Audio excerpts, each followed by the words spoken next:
Hello and welcome to Air News Daily on Friday the 17th of April. I'm Jeremy Spake.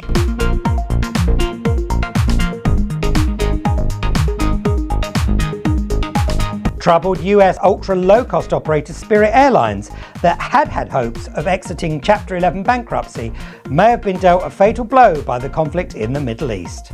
Bloomberg have reported that sources have told the publication that given the rising costs of fuel, the beleaguered airline's days could well be numbered.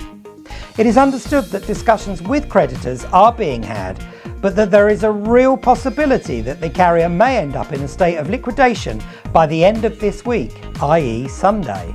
If this does sadly happen, they may well have the country's president to thank for making things great for them. Not.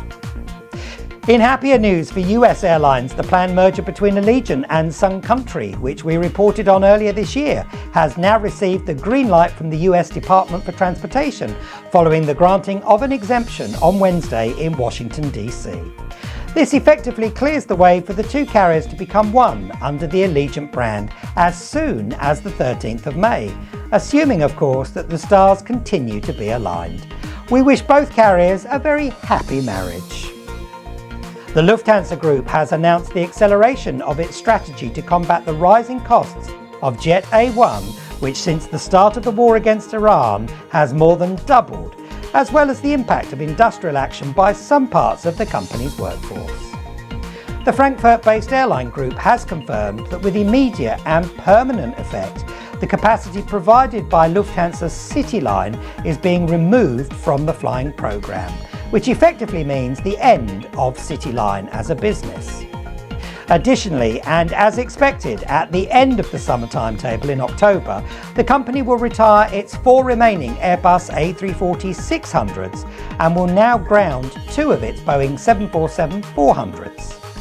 The company has also confirmed that capacity for the winter timetable on short and medium routes would be reduced by 5 aircraft, and that the group will bring forward the allocation of 9 additional Airbus A350-900s to leisure carrier Discover Airlines, all of which it hopes will significantly help to combat the effects of its current challenges. The company has said it is working with CityLine employees to find them roles elsewhere in the group.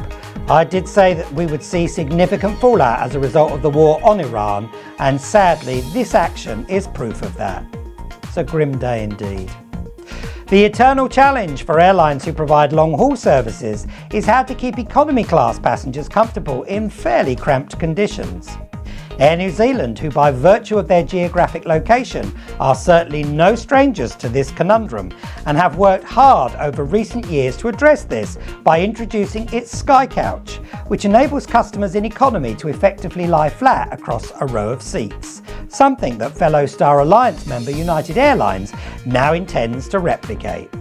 The Kiwi flag carrier, however, is about to take this to the next level with the introduction of what it calls the Economy Sky Nest, which the airline will start selling from the 18th of May, ready for its in-service rollout in November with the arrival of the carrier's new 787-9 Dreamliners. The Sky Nest is a group of 6 fully lie-flat pods that customers can reserve for 4-hour sessions at a cost starting from $495 New Zealand dollars. And for anyone that has seen a crew rest area on board a long-haul aircraft, you'll see the similarities. I certainly can. And we think this is a bit of simplistic genius, as despite the price sounding high, when compared with business class fares, it's a snip, and will in theory enable at least 18 customers to get a bit of shut-eye during a 12-hour flight. Do let us know what you think of this rather interesting concept. Does it have wings? Do let us know. That's all for this week. Thanks for being with us, and we look forward to seeing you again on Monday when we'll be bringing you our usual Routes Roundup. Until then, have a great weekend. See you soon. We'll see you again next week. In the meantime, don't forget to subscribe to Air News Daily.